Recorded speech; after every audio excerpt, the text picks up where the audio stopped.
we are. We got the read up there. Do I have you at maximum? I do. And here we go. Get that in front of that. Okay, here we go. It begins in 3, 2, 1. Coming up on TMS, what's the deal with public water fountain history? Nintendo says we fit. Oh, no charging. We fit, is it? It.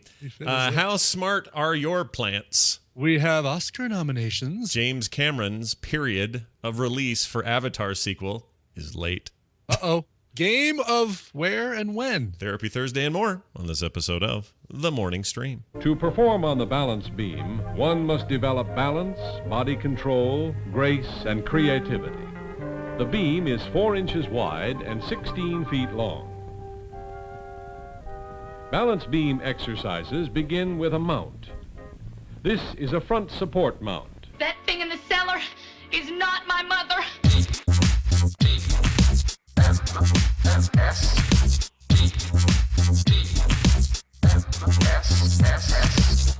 The Morning Stream. You're soaking in it.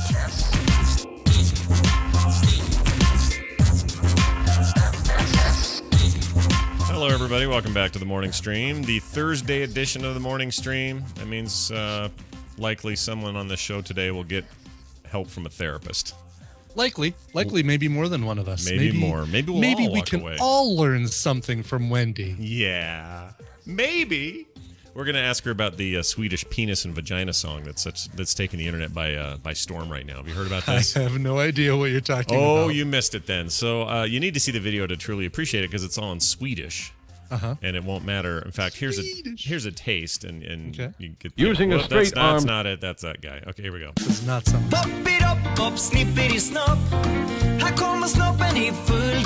This features dancing penises and vaginas. So, oh, nice. Yeah, it's a kids thing, and is it like a "let's all go to the lobby" kind of dance? Kind of like that. Yeah, it is kind of. It's very weird and totally, I don't know what to think of it, but it's apparently split that nation in half. There's half the people that think it is horrifyingly awful and the children are all going to suffer as a result. And the other half of the nation think that it's no big deal and what's the problem and it should all be fine. So we'll talk about it with Wendy. I just want to get her I've sent her the video in advance, so she'll have some time to digest it. To crunch those so numbers. Yeah, to digest it. They're cute. There's a little pee-pee and a little vajayjay dancing around. It's like, wee. They have eyes and they wink at you, and they have like little hats and stuff, and like eyelashes. It's adorable. Oh yeah, look at that. There's a picture. Actually, there's a link to the YouTube from Dice Tomato, but it puts a little still from there. Yeah. See, aren't they cute? Yes, they're adorable. They're truly adorable. I like how they picked gender-neutral colors, green and yellow. Yeah.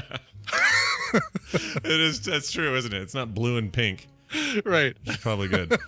Because we don't judge. Right.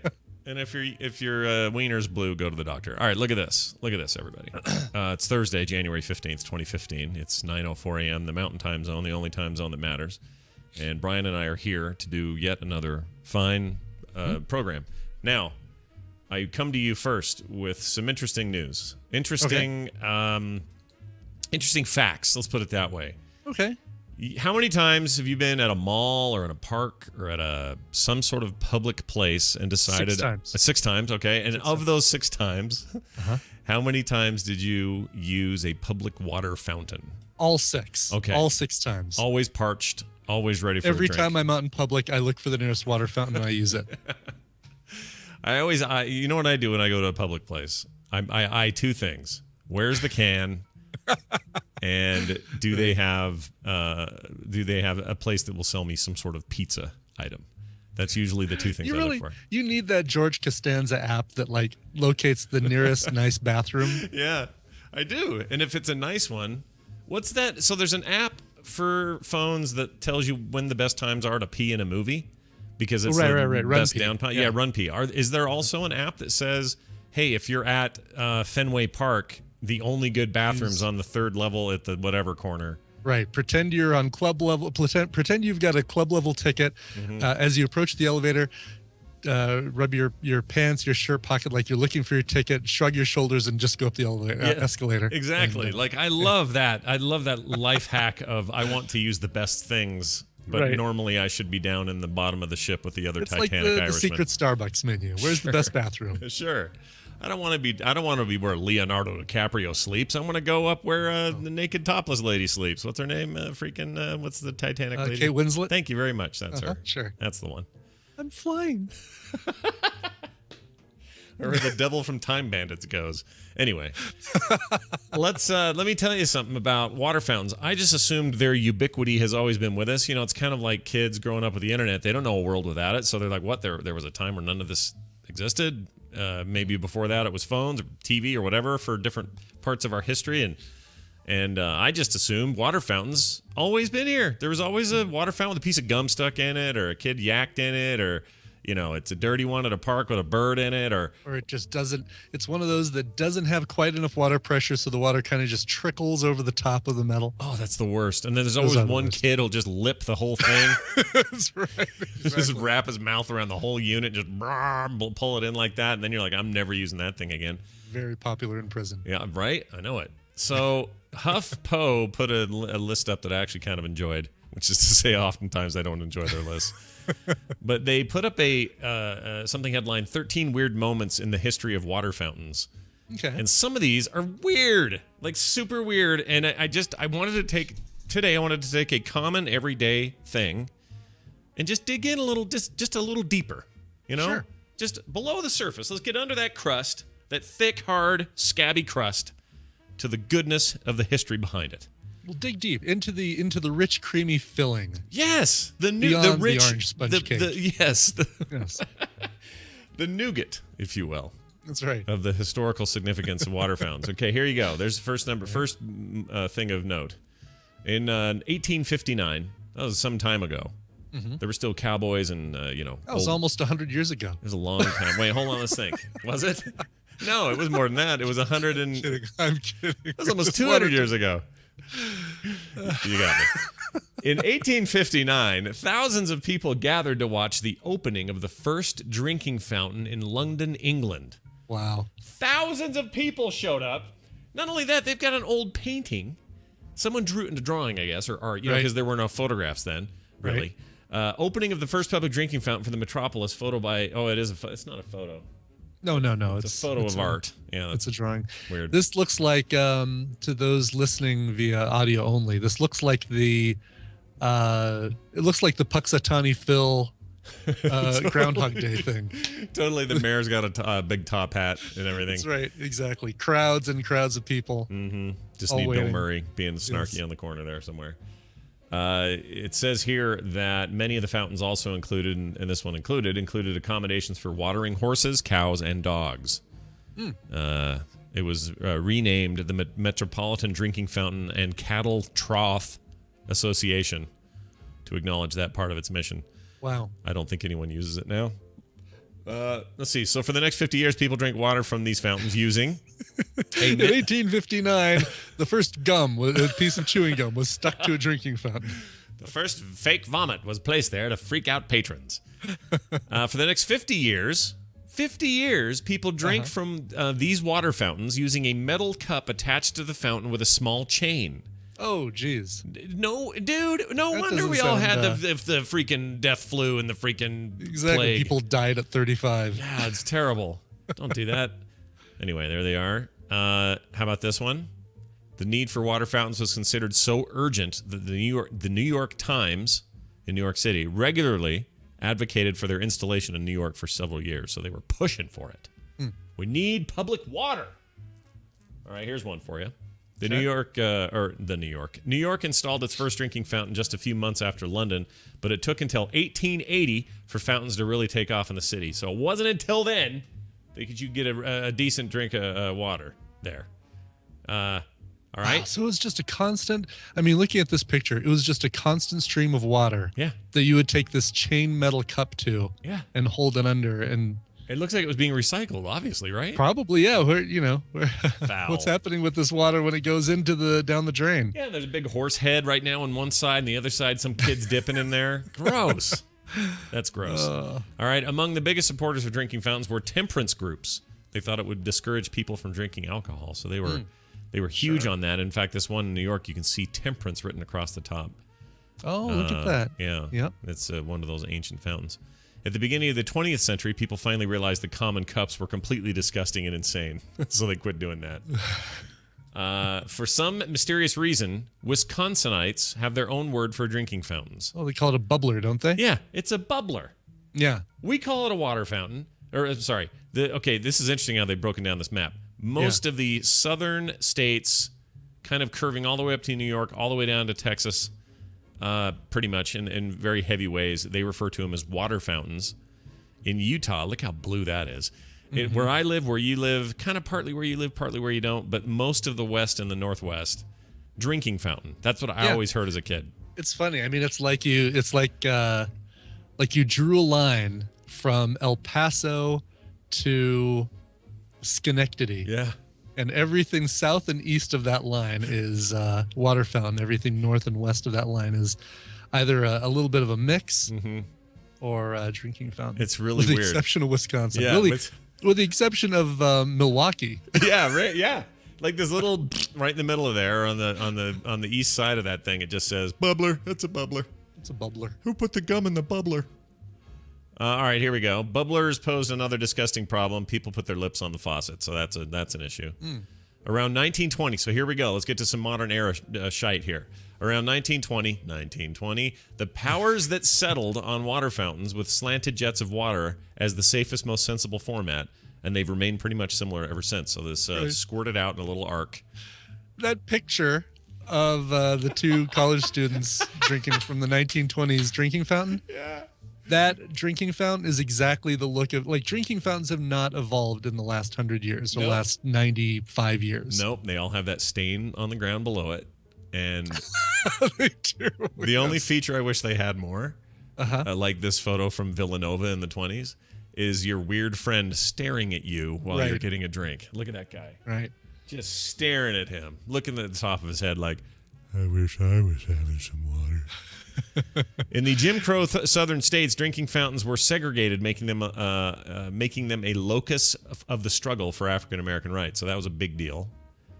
They had fountains marked as colored, quote unquote, and others for whites. And that's. Wow. I remember that a lot of talk about that in the civil rights movement. I wasn't here, but historically speaking, in the late '80s, hey, we know this time. You and I are around here. Yep. Drinking fountains became controversial once again because of lead poisoning. I don't remember that. I don't either. I think maybe that only affected the bubblers in Wisconsin. I don't know. I have no idea. Do not drink. It was a rumor started by the Coca-Cola Company. Yeah. I would have been more offended by that men's room mural at the high school. What is that even supposed to be? With the mustachioed Pharrell Williams. Yeah. But that looks like, hey, you Native Americans, you're gonna be our mascot, but not when you were cool and an awesome warrior, hunter, gatherer types, but when you were stuck in your reservations and we made you have bad hats and bad mustaches. That's the kind of mascot we want here at high school. All right, then drinking fountains met their strongest adversary, the bottled water. That was a more modern era thing. Yes. It says here, a new dawn may be rising for drinking fountains. Children of St. Vincent Roman Catholic Primary use a new public drinking fountain in Hyde Park. This happened in 2009 in London. It's hoped that the drinking fountain, the first to be unveiled in 30 years by the Royal Parks Foundation, and the Royal Parks will reduce the use of plastic bottles. And apparently this thing is like supposed to be uber clean, uber easy to use, and then there's some new technology. It's very pretty. I don't know. I can't tell what's going on with like the red things in these kids' hands. Well, one of them looks like he's filling a bottle. The other girl does too, and then the kid on the far right looks like he's washing his hands, and it's too high for anyone to drink out of it. So I don't know what's happening there, but it's a big ball with multiple access points, and it looks kind of space age. Anyway, sure. That's the state of it. I thought that was fascinating. That is. That's really fascinating. And worth Thank you, sharing HuffPo, for that quick Reader's Digest version of school. Yeah, you guys are the best. Let's get Daryl on. All right. Okay. Hold on. Oh, still hurts to turn the neck. So do you prefer, well, we'll wait for Daryl to come on because I think, this would be a good question for him too. Yeah, why not?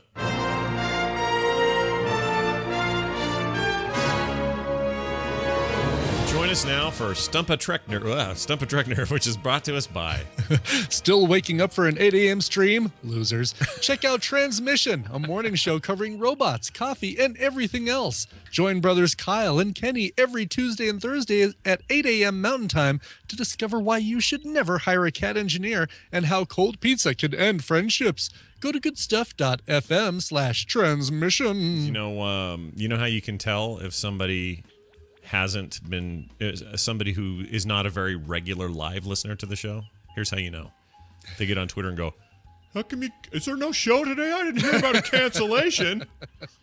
That usually you're picking on Boba Fetish. On the one hand, it makes them sound like they are regular enough that they're always there live, right? But they clearly haven't been, or they'd know.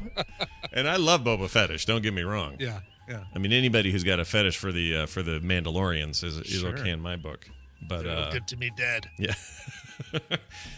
So Daryl. Oh, is Daryl here? Hi, Daryl. Question for both of you. So drinking fountains. I don't know if you heard we were talking about drinking fountains a minute ago, Daryl. Do you prefer the ones with the little button that's attached to the spigot, or the one that's got the 3 panels around the outside, the big bars that you can press down? Oh, yeah. I like the button because it's just right there.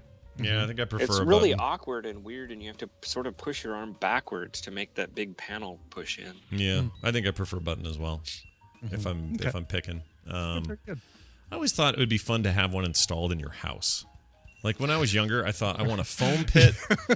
I want a drinking fountain. Faucet? No, I know. I realize that. But there's a novelty to having that somewhere in a hallway or something. I don't know. Sure. I just always thought that would be cool. And it always seemed out of reach because it'd be too expensive and kind of dumb. And the older I've gotten, the less I'm interested. But when I was like, I don't know, in my 20s, I'm like, wouldn't it be cool if we had a foam pit and a drinking fountain? And if our living room table sunk into the floor when we weren't using it, and then we had all that extra floor space. But then when we needed a table, it would rise up. And I wasn't thinking about sticky feet on it all day. But anyway. I think it's a great idea. We're supposed to drink how many gallons of water a day or whatever. Mm-hmm. That would take care of it because there'd just be a drinking fountain right there. You wouldn't have to get a glass or go to the refrigerator. It's just right there. You're not wrong. 64 ounces of water or 72 ounces of water a day is what we're supposed to be having. Is that what it is? It's like a gallon? Is that a gallon? How much is that? Some big amount. Someone help me with the numbers there. I can't think of it. Yeah, I have nothing. I have nothing. A liter. We're supposed to drink 1 gallon is what Diced Tomato says. Oh, all right. Well, 1 gallon of diced tomatoes. Got it. Perfect. No problem. Daryl, let's move. Another J. Martin says 8 gallons a day. That's exactly right. Yeah. Actually, I wouldn't do that. I think you'll end up with what was it? They call it. It's just water poisoning, right? Where you have too much water. Mm-hmm. It can it just dilutes your vital fluids. Yeah, so you end up just crapping yourself to death. Like I've seen it happen to Calvin where he crossed that bridge, right? Crossed that amount of water, drank too much water, and his body went from 98% water to over 100% water, and he turned into just walking water. Yeah, like the senator on the first X-Men movie. Remember that? That's right. That's right. Yes. Turned into water. Poor guy. Daryl, let's get to your question here about Star Trek, because you are the Star Trek nerd. You come on the show and answer hard trivia questions, and you broke all records yesterday and have had a perfect... What? So far, perfect year. Perfect year. Still, I've run out of numbers though. I don't remember what number it was. So, let the historians note. Today is the day we forgot how many episodes you actually went on. I guess it'd be 13. This will be the 8th. Or 8? Is it 8th? I think this will be the 8th. What is today? The 14th? A year? No, 15th. Yeah, you're right. 15th. Be 8, not 7, 8. All right. Excuse me, Daryl. Let's do your question. Here you go. By the way, thank you for choosing a different tune for your giant flag song on Vine this morning. I appreciate it. It was nice to see a little mix-up there. Even though I sang it differently, after I was done, I wondered, I wonder if that was just the same song differently. Yeah. Well, chat room, if somebody there is bored and wants to go find a link, the actual direct link to that and put it in the chat room so I can then click it and play it in the show, I'd be happy to. So get on that. Daryl, let's get to your original series question. We haven't done one of these in a while. In the original series episode... The Menagerie Part 1. Not Part 2, okay? Part 1. With Commodore Mendez. Yes, Commodore Mendez. The Enterprise receives a message to. Isn't it funny? You said Mendez, and all I could think about is that stupid Goose Mendoza. It just came into my head. Wow. I know. That's how on tenterhooks I am with that damn goose. Anyway, the Enterprise receives a message to divery course. I think he meant divert. Oh. Divert course and head for a starbase. Take a course in divery. Exactly. It's expensive, but worth it. What starbase do they divert to? Is it A, Starbase 11, B, Starbase 19, C, Starbase 34, or D, Starbase 47? Oh. Yeah, I know, 47. Right, you know what I mean? It's 47, yeah. 47. Are you hungry? Aren't you hungry? What's a foodie? Well, I don't know what to do in this box anymore. I'm grabbing it from the floor. And I'm now looking in it, and I see that we have the peach flavored. I mean, are these the same? These root things? Yeah, they're basically like the taro root one, except we've got watermelon, we've got peach, and we've got corn. Corn. I think we do corn just because what Let's the do hell? corn. Right. Why is it corn flavored? Like, have they just taken the corn syrup thing to its final destination, which is to just make it actually taste like corn? I wonder. Oh, these are hard to get open. Hold on. Oh, no, there's a thing on the side you just tear. Oh, that doesn't work, does it? No. Oh, yeah, there it is. A little notch. A little notch in there. Tear it at the notch. Tear it at the notch. Tear it at the notch. Hey, who moved into that $75 million mansion in L.A.? Natch. All right, let's see. Do you think he's joined the morning rich lady walk? Like, there's always like a bunch of rich, snobby ladies that go like on a mile walk every morning in their really dumb outfits. Do you think Notch has been invited to do that? I wonder if he has. I'm sure. You want to come with us, ladies? Where they do that wogging. Mm-hmm. Yep. They're not really walking, not really jogging. And they gossip about all the women that aren't there. Mm-hmm. And when he's not there, they're like, ugh. Oh, that Notch. His Minecraft. candy. His candy room. Freaking Minecraft. He claims he's still making video games, so that'll be interesting. Huh. But he is now an expatriate. He lives here in these States United in the biggest, most expensive mansion in all of L.A. Who knew that a chubby nerd from Sweden's basement would become the guy that had the biggest house in all of the land? It's crazy. Well, it's not the biggest house, but it's most expensive. Oh, no. All right, here we go. I'm going to bite into this thing and let the corn flavor just... wash over you. Yeah. They could have really made these look a lot better. They look just like the knuckles that we ate that one time. Same company, same. I feel like they're hand rolled. And that's my problem with them. Because I don't want to think about some poor, 12-year-old slave girl making my corn thing. Yeah. This is all right. Tastes like corn, I guess. Mm-hmm. I don't know. It tastes That's like your the thing. It tastes like the root thing to me. Yeah, Corn pretty roots? close. Yeah. I actually really like these though. I actually quite like them, but I still feel like they're hand rolled, and that grosses me out. Mm-hmm. I want a machine to make. I want a sterile machine to make the things I eat. Okay? I'm just putting that out there. Okay. I'm not a big fan of these for some reason. Well, They're not terrible. They're just not great. well, like most candy in the world, it's a little weird. I don't know if you guys have ever had Korean candy. Yeah, some weird stuff. We need to get that in here. I wonder if my brother can hook us up. He's too crazy. He wouldn't be able to do it. He's insane. All right, Daryl, we've eaten. And that gives us energy, and that means that it's time for a birthday. What's our birthday? Oh, let's see. Where is it here? Let me look through my papers. Andrea Martin. You know who that is? Yeah, she was on SCTV. Yeah. Oh. She played Quark's mother, Moogie. Oh, of course she did. Yes. Andrea Martin. What is she doing now? Andrea Martin. She's got talent. Yeah, she does have talent. Well, there she is. She's looking fine. She's 68. What? Yeah. 68. Well, that went Yeah. fast. I'm going to look her up on the thing here. She appears to have had... She hasn't done much work, which I always appreciate when people go naturally. Mm-hmm. Her let's see. Oh, yeah, she did that crazy horn-rimmed glasses lady on Yeah, I'm SCTV. trying to remember her Yeah. character name, but I can't. Mrs. Prickly? Edith Yeah. Prickly? Was that it? I think that was it. It was really funny. She's a funny lady. She was in a bunch of other stuff too, some movies and crap. That's a ripe old age, man. And you know what? She It's gets all right. pulled in that whole SCTV crowd where like they all make guest appearances in each other's movies and stuff. Yeah. She was in My Big Fat Greek Wedding. Hedwig and the Angry Inch. Did you guys ever see that? That was a good movie. I did, yeah. I really liked Is that it. about an owl? No. Nope. It was- Harry, your owl has an angry inch. got a very angry, very small micro penis. All right. So there you go. That's good stuff right there. Why? Oh, that's weird. Oh, she's in a ton of things. Oh, yeah. Voice work. Breaking Upwards. That's nothing like Breaking Bad. No. Bad. I saw your eyes light up there for a second, though. Breaking. Oh, Yeah. Yeah. How far are you? Are you getting to the end there? Where are you at? Yeah, I'm. Where am I? Everybody.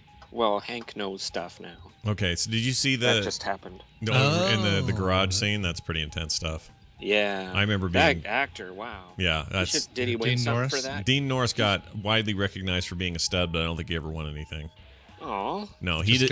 just got whacked in the knee a couple Yeah, times. in the knee twice. Now that guy's great. He was really good at. He's a revelation in that show in a lot of ways. Where his career previous to that was kind of nothing, kind of like lame, and the performances were all kind of whatever. But this is something special. He was really good at that. Yeah. They brought it out in him. Well, good. Well, then you're in the home stretch. You saw the Star Trek Badger episode, then, right? Yeah, I just saw that last night. It was fun to see how everything fit in and who everybody really was and who that guy in the background was that was walking away. I never understood any of that before. Yeah. Now it all makes sense, right? Yeah. Wait, who was the guy? Was it Mike? No, not Mike. No, he's Yeah. dead. Oh Well, God! wait, spoilers. Sheesh! Somebody. Oh, I guess it's been 2 weeks.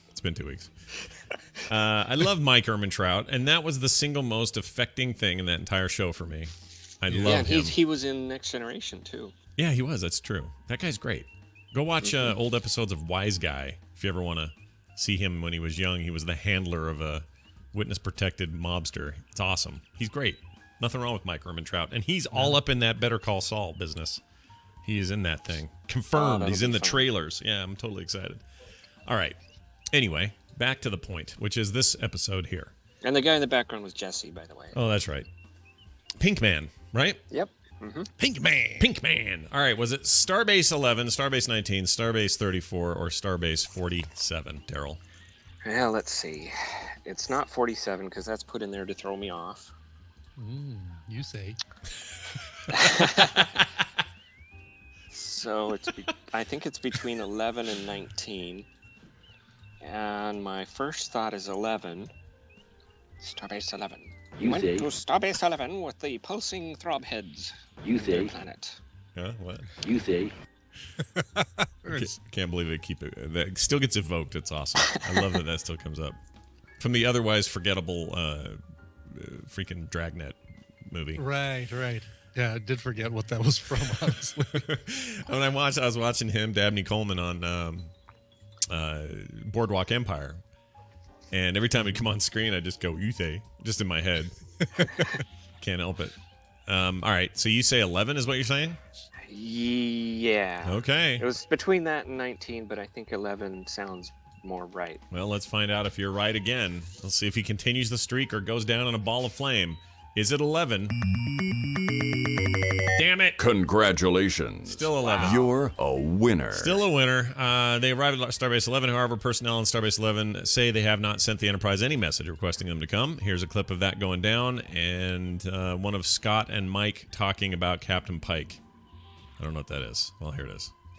Oh, Jim, I just can't understand this. Mr. Spock received a transmission from the Starbase. A message from the former commander of the Enterprise fleet, Captain Pike, urgently requesting that we divert here. Impossible. If my first officer states that he received a transmission from Jim, some- I'm not doubting anyone's words. Hosea. I'm simply telling you it's impossible. Why? You don't know. You actually don't know what's happened to Captain Pike. There's been subspace chatter about it for months. I'm sorry to have to be the one to show you.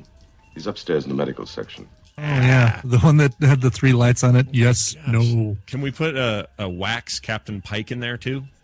That would be great. With his face all messed up or whatever it was. Yeah, looking up like a turtle that just got burned. I don't remember that. And also, your levels were way bad there, Mike. Got to the end, it was like... Take back your city, Gotham. All right, that was it. That was that.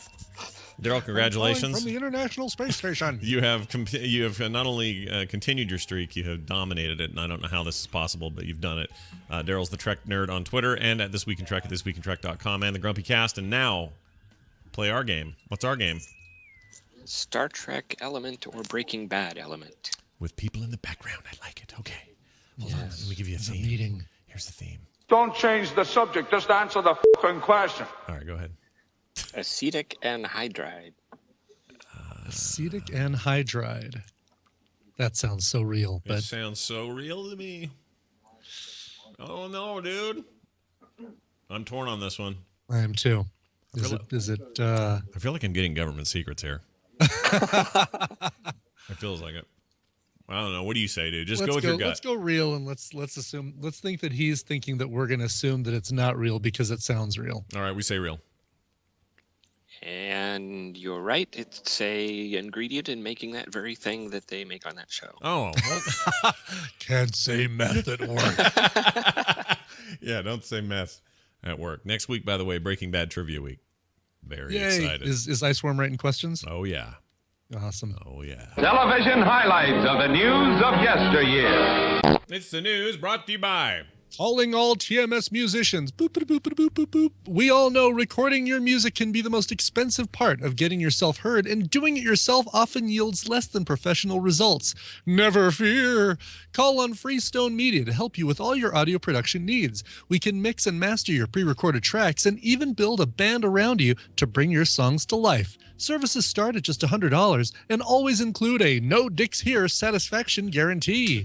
Contact Jason at freestone-media.com and mention TMS to get a 25% discount on your project. That's freestone-media.com. The NDH clause guarantee. Yes. Yeah. So is Jason a woman? Oh, I don't know.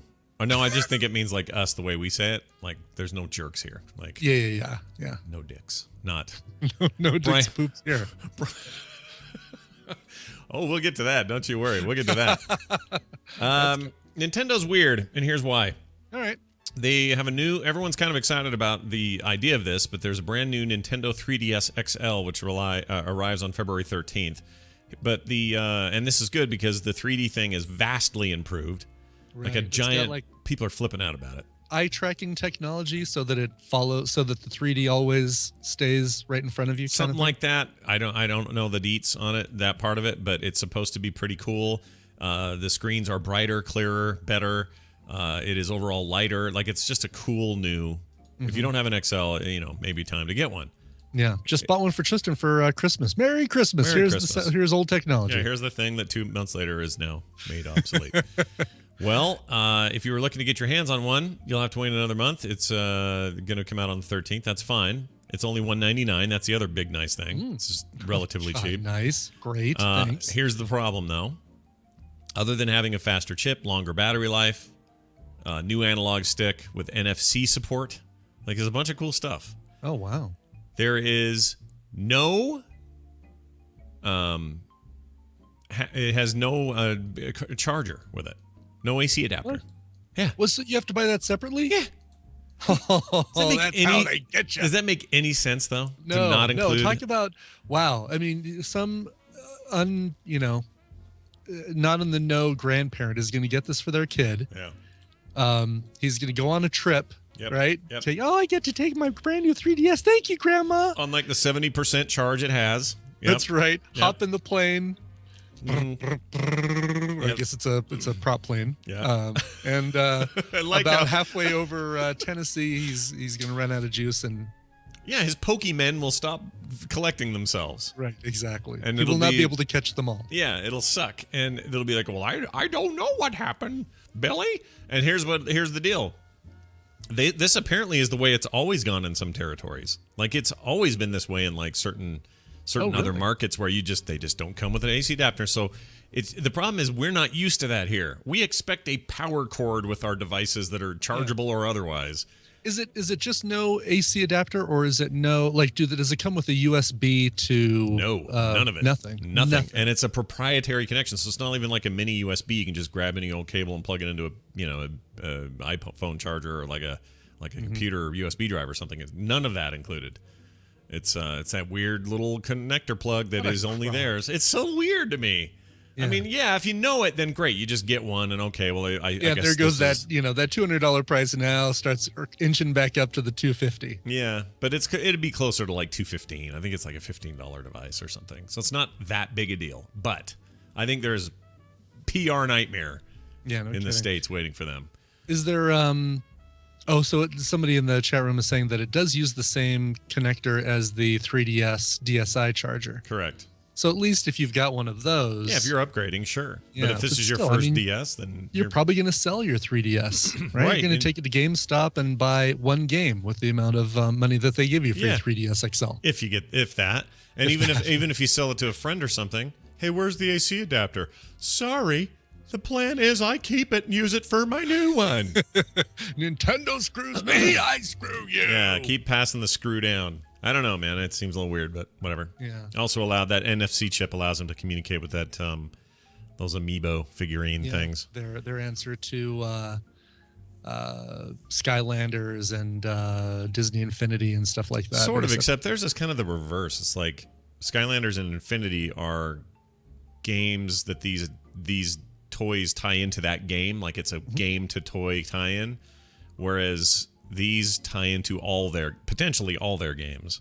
So like, really, yeah, because there's no one game where these work. It's like, oh, hope you have your Toad figurine because we're playing Mario Kart later, and that gives him whatever. Or I hope you're playing, Super Smash Brothers because the Game & Watch character amiibo gives him extra moves or something. It's that kind of thing. Huh. So it isn't put it down and now play that character in the game. It's not quite like that. It's a different approach. They're trying to make it across all Nintendo games and third parties if they want to use them. But it's not like one game figures, which is kind of what the other guys do. Scientists have found intelligence in an ant-eating plant. Whoa. An Asian species of the pitcher plant has shown the ability to use weather to alter the slipperiness of its traps in order to feast on groups of ants rather than just one or two at a time. Oh, this is the moment where the plants rise up and the happening happens. This is happening. I think we found a plant. I think that was just on TV this last weekend. While I was working on internet problems, that happened to be on in the background. Yeah. Boy, the acting in that movie is horrible. Yeah. And it's not just Wahlberg, man. Zooey Deschanel is just loopy as all get out. It's weird, right? It's really weird. It's almost like Master Playhouse Theater or something like that going on. Yeah, very strange. There's a meme on Vine going around right now of Donnie Wahlberg saying, get on the boat. And I can't figure out what the hell that's from. But now that may be the thing that takes over for all the Wahlberg memes. I'll tell you what that's from. What's that That's from? from a New Kids on the Block cruise. What? That is tied in with a reality show. So there's a reality show featuring the New Kids on the Block and a cruise, a 3-day cruise that they're going on with basically it's, you pay all this money and you get to hang out with the New Kids on the Block on a boat. And they're doing a show around all that? They're going to film all that Yes. wow. Okay. Yeah, so it's a reality show, and they focused on several groups of these, 30 and 40-year-old women who still have rooms wallpapered with pictures of NKOTB. I'm kind of into this now that you're describing it. I think this sounds like a really embarrassing, terrible thing, and that's the kind of reality show I like. I don't think. Well, I've always said reality shows are no good unless someone's totally humiliated all the time. Like, what's the point of your reality show otherwise? Unless it's if you're just going to make me a documentary, fine, make me that. But if you're going to make me straight up American reality TV, it needs to be kind of terrible for it to be good. Right. So I'm into that. That sounds all right. It is going to be very terrible. Well, him yelling "Get on the boat" is all over Vine right now, and I don't know why. Great. Let's see here. Oh yeah, so this plant. Here's the deal. When it's okay, I'll just read this. When rainfall is plentiful, the pitcher plant gets. Sorry, some of this may need some better music, some porny music, but The pitcher plant's rim gets wet and as a result quite slippery. However, when the rain goes away and the sun comes out, the surface dries out and the ants are unable to make the trip inside the plant in order to harvest nectar and safely return up to the pitcher. These scout ants then return to their colonies and share the location of this delicious meal. When they go back, he eats them. Nice. So they say that's a form of intelligence. Like that's a choice, kind of, or a strategy that this plant uses that is different from other similar plants in other climates. So anyway, I always find this stuff very I love pitcher plants. Like the whole man-eating plant, or not man-eating plants, but like meat-eating plants. Mm-hmm.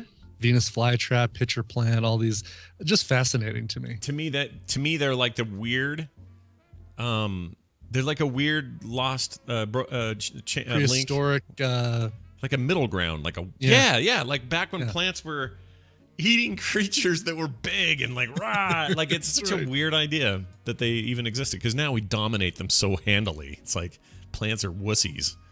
Like plants ain't got nothing on us. No. HelloFresh has something on me. That is great recipes and fantastic hold food with their recipes. That's right. Like a giant plant. Except I eat, the whole thing falls apart. Every week, their chefs make great recipes. You pick the ones you want. They send you the ingredients, and boop! Perfect thing you want to eat. Healthy meal in 30 minutes less. Was that your timer, your oven going off? I don't know what that was. Fries are done. Let's save money on that, everybody. 50% off your first-time customers. Use Morning Stream at checkout at HelloFresh.com. Do it today. If communists have attempted to inject their propaganda into the motion picture, they have failed miserably. It is Celebrity Poop, and we have Oscar nominations because that's the time of year we're in. Yes. And they happened this morning. Fresh off the presses, ripped from today's headlines. Yep. Here's a quote, one of the most important moments in the entire conference. This is very important right here. Check this out. Dick Pope for Mr. Turner. Oops. She almost sounds like she's kind of chuckling. Who was the someone in the background, it was just the Academy president. It wasn't like it was you her. know, sometimes they actually have an actor come out there and do the nominations. Well, it was her. Chris Pine was there. Okay. I think they alternated, right? Okay. I didn't actually hear it, but Chris Pine, let's see, I'm trying to find it now. Let's see, Dick Poop. Everyone search the internet for Dick Poop. Actually, don't do that. Do a Google image search, why don't you? And just see what happens. See Here what it you is. It is her standing next to Chris Pine. That's who it is. So Star Trek's Captain Kirk, and she is the president, Cheryl Boone Isaacs. Yeah, she is the president of the Academy of Motion Picture and Sciences, or however you say that. She was there to honor longtime cinematographer Dick Pope for his work on Mr. Turner, something I really want to see. And she mispronounced it, and then the internet broke out in giggles because she said Dick Poop. So there That's you go. awesome.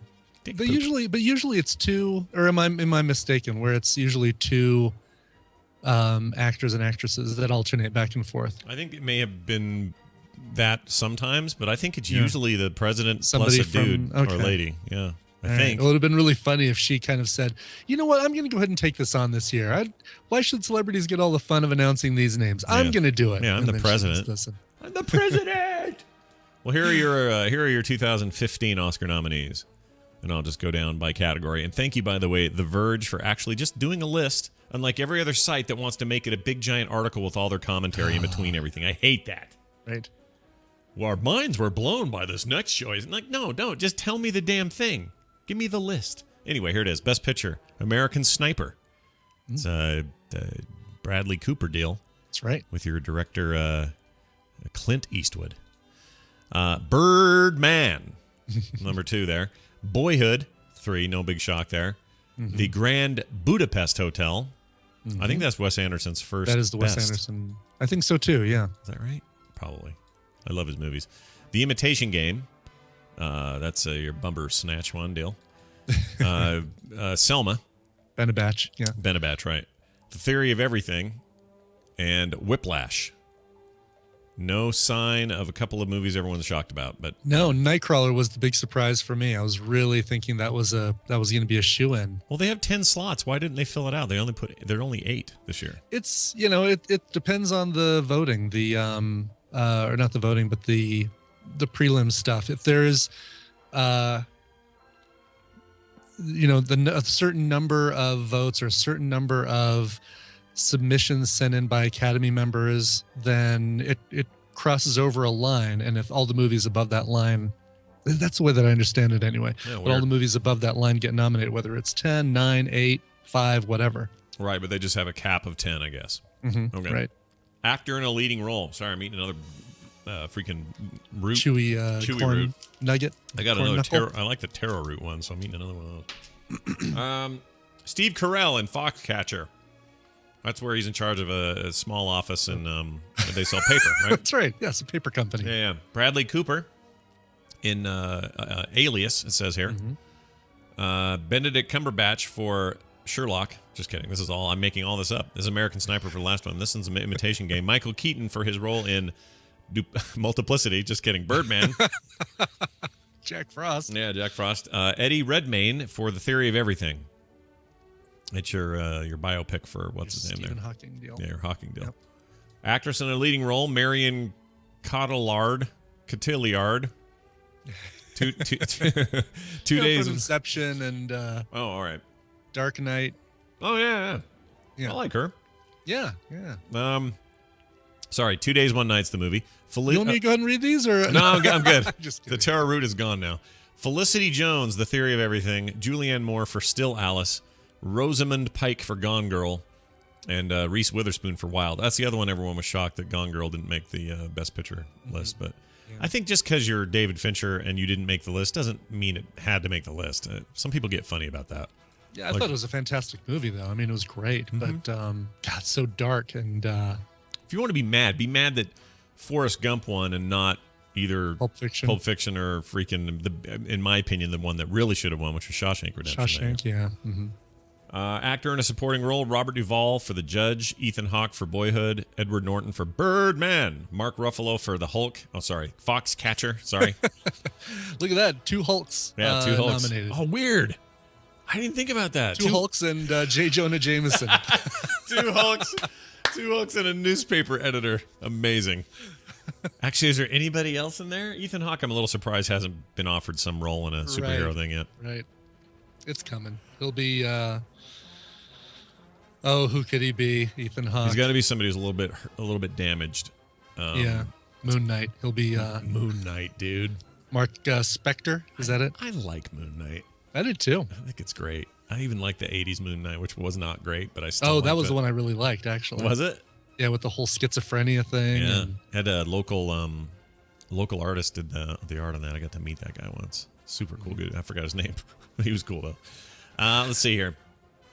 A animated feature film. This is where people are flipping out today. Oh wait, let's do actress in supporting role. Sorry, Patricia Arquette for Boyhood, Laura Dern for Jurassic Park. I'm sorry, The Wild, or just Wild. Keira Knightley for The Imitation Game, Emma Stone for Birdman, and Meryl Streep. Also, we got another comic book heroiness. That's right. Yeah. Brokeback. What's her name? I think of her name. Gwen Stacy. Gwen Stacy. There you go. Yeah. And Meryl Brokeback Stacy. Brokeback Stacy. And Meryl Streep in Into the Woods. Animated feature. This is the big freak out. All right. Big Hero 6, The Box Trolls.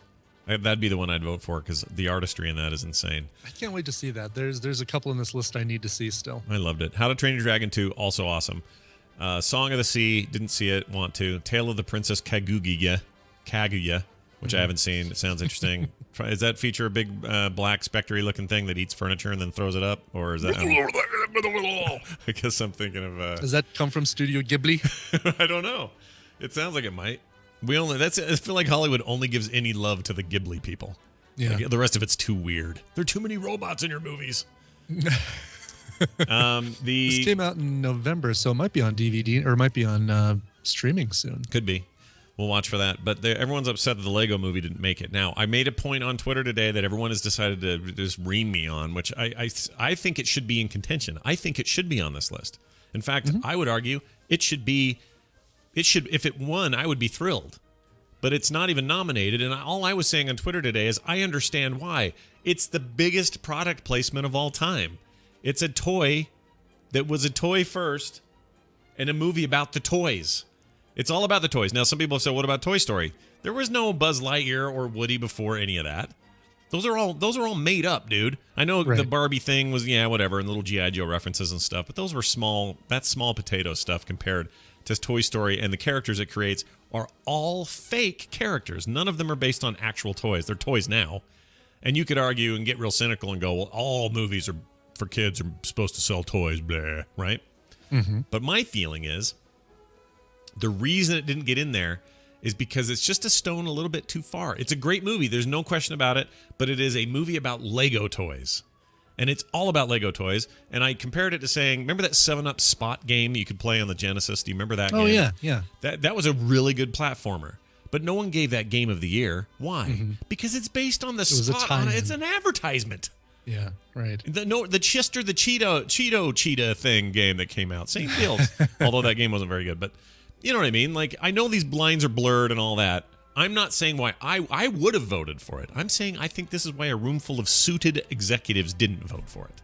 That's all. I think they see it as trivial and throwaway because it's based on a toy. That's all. It's like Transformers are never going to win any one of these awards because it's based on a toy line. That's also crap. Yeah, they're also bad. That's a bad comparison. That's a bad comparison. You're right. Anyway. I think I'll never see an Oscar. But everybody thinks this means I'm anti-Lego movie. In the opposite. I'm just telling you why I think old men didn't vote for it. That's all. Yeah. Well, it would have been nice to see Everything is Awesome for the music, right? For the song, best song. No, that's true because they always go through those, don't they? Yeah. Maybe somebody still will. Oh, I'm sorry. That did make it. I take that back. Everything is Awesome is in the most original song category. Oh, well then, okay. Well, then we'll at least get that. Who's hosting this year? I already forgot. Who's hosting? Do you know who's hosting? God, I forgot too. It's not Ellen again, is it? It's not. They're not digging They're not digging Fernando up again to do it. Come on. Who's Billy Crystal? Yeah, who's hosting? I can't think of his name. Who's hosting the Oscars 2015? It is Neil Patrick Harris. That'll be fine. Oh wow. Cool. Yeah, he's a song and dance man. He'll do fine. Great. Yeah. He was in Gone Girl. Oh, yeah, that's right. Mm-hmm. He was in a few things this year.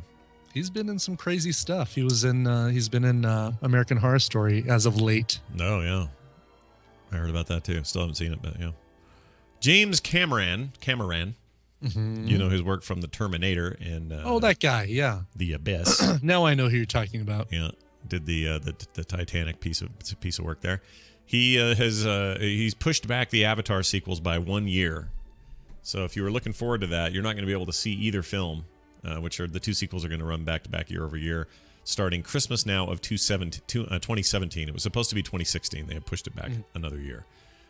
Won't we be near dead by then? I don't know how I feel about that. You know what? I'm fine with that. There's plenty of stuff to look forward to in 2015, 2016.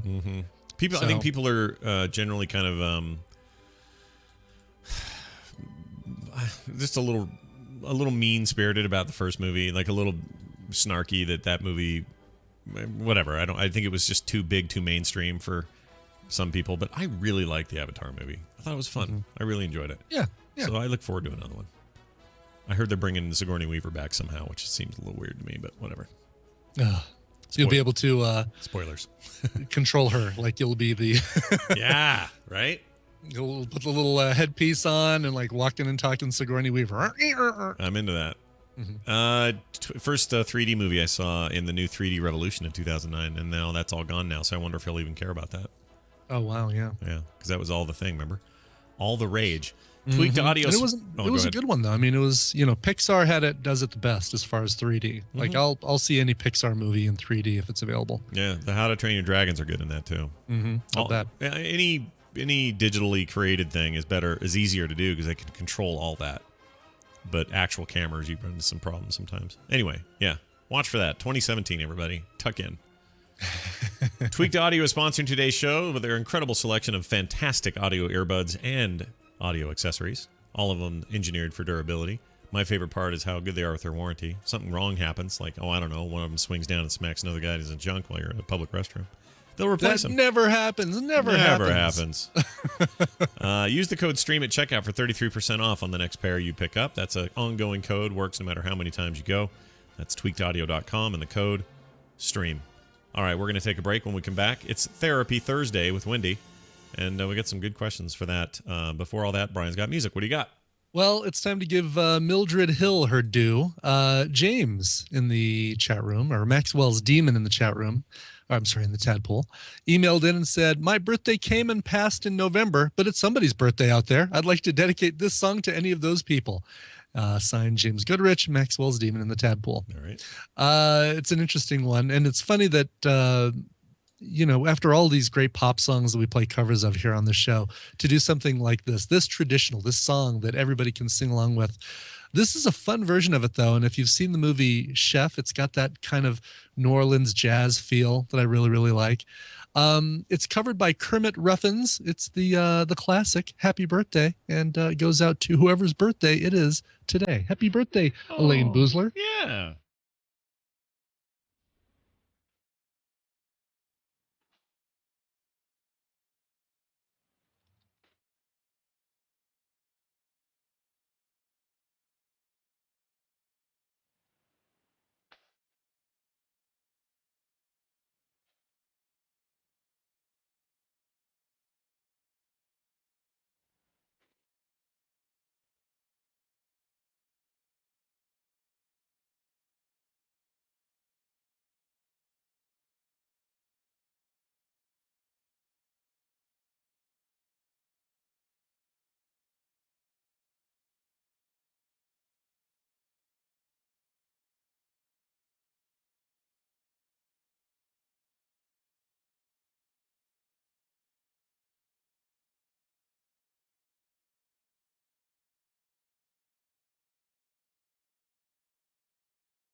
Using a straight arm support and a straddle, we have a straddle mount. To straddle mount on the end of the beam, one needs both arm strength and body control. Body is lifted, the hips are held high, and the legs are in a straddle. As the body rotates, preparation is made for the hand change. Mr. Beatty.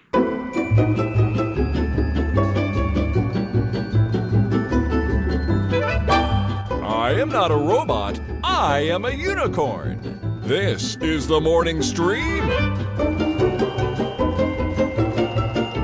Yes, it is indeed. And welcome back. What a jolly time that was. Hey, yes. I don't know why I said Elaine Boozler. I was thinking of the woman from SCTV, not the other comedian. Yeah, I heard Elaine Boozler. I'm like, man, Brian's really coming with a wealth of knowledge today about whose birthday it is.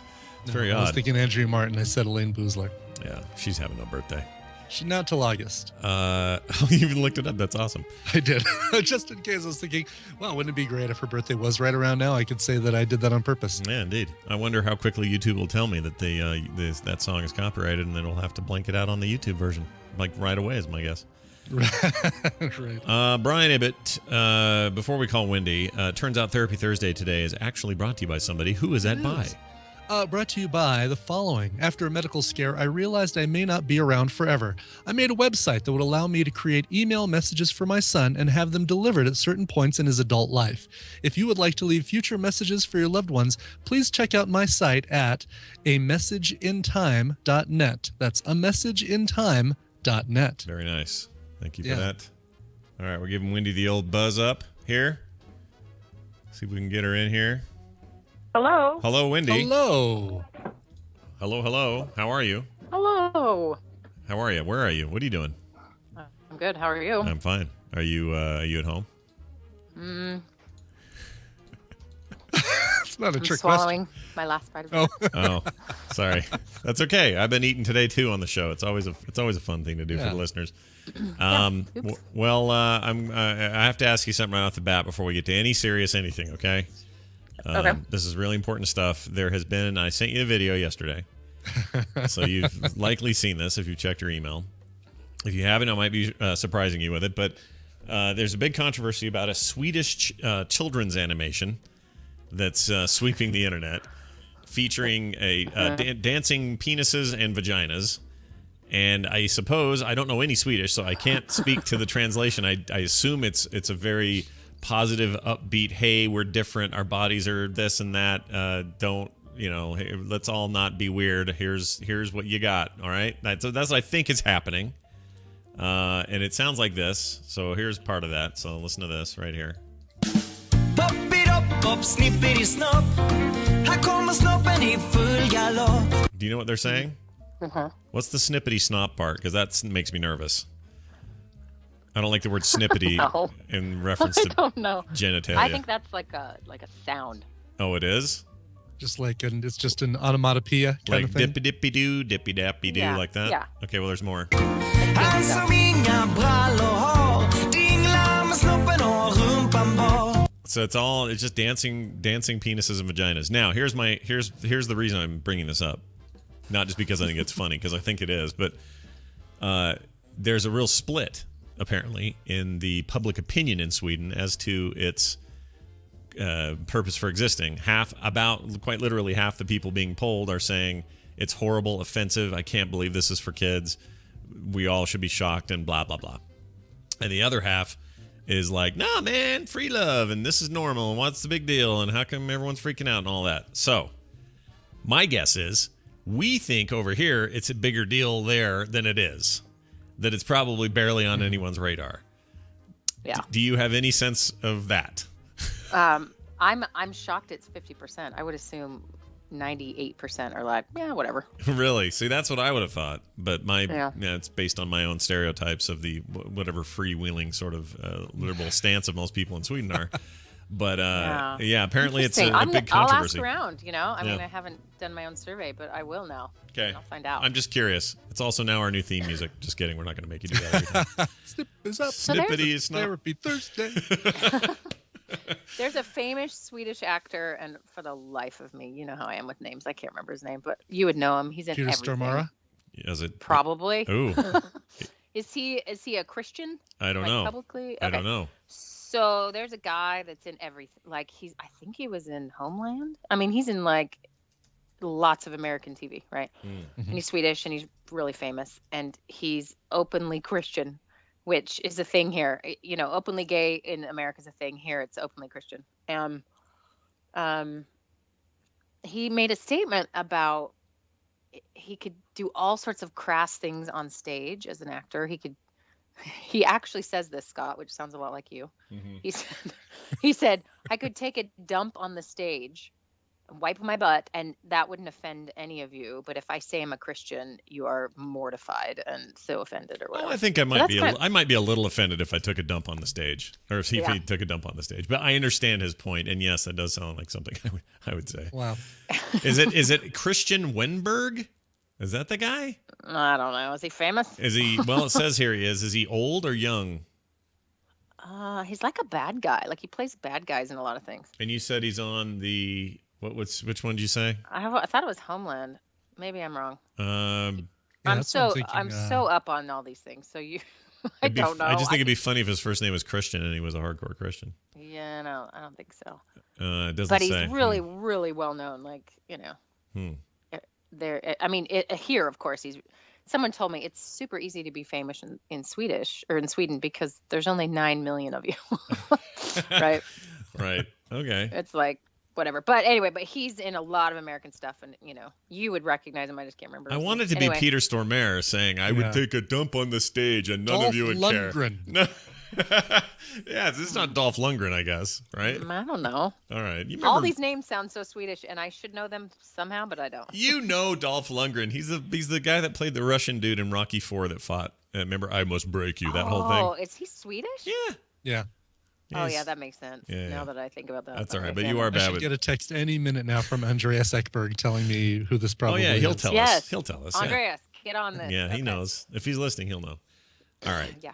Well, Wendy, it's good to have you back on, and I hope things are going well over there while we hurtle ourselves into what is known as the dark days of winter. And we have a couple of questions for you. One of them is a follow-up of sorts, just to get some quick recommendations. So I wanted to do this one real quick. This is from Tony, who says, good morning. I believe on one of the Therapy Thursday episodes, Wendy mentioned anger management books. Did you happen to have any suggestions for good books to pick up on that subject? And we must not have recommended them by name or author at the time. So do you have any that we can give people for anger management? Yeah. I mean, there's good stuff out there. I don't think there's some really maybe crappy ones, but they're probably out of print. So you're not going to be too far off. Most of the mainstream books you would get about anger management are going to kind of cover the same things. Yeah. There's some, angles, and so I've got a couple names that might be interesting. So I know that might be a guy, but I'm going to start out with a really good one for women. Okay. And it's called The Dance of Anger by Harriet Lerner, Lerner. Very good. It's been around a long time. Women sort of have very different relationships with anger than men sometimes do, and she covers that really well. So that's a good one. For the men in your life, Les Carter, Les Carter, Cartr, has a workbook, the anger workbook. He also has the book, The Anger Trap. Those can be helpful. Those are kind of your straightforward anger management books. And then there's two other ones that are, a little more new and science-based in a way that is a little different from some of the older books. One is The Cow in the Parking Lot